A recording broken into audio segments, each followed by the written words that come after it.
জানতাম না যে আজই হবে আমার শেষ দিন, হবে আমার শেষ দিন।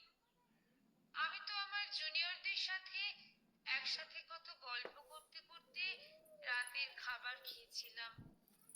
জানো তো মা, অনলাইন থেকে অর্ডার করে আনিয়েছিলাম আমার প্রিয় খাবারটা, ওটাই আজ খেয়েছিলাম।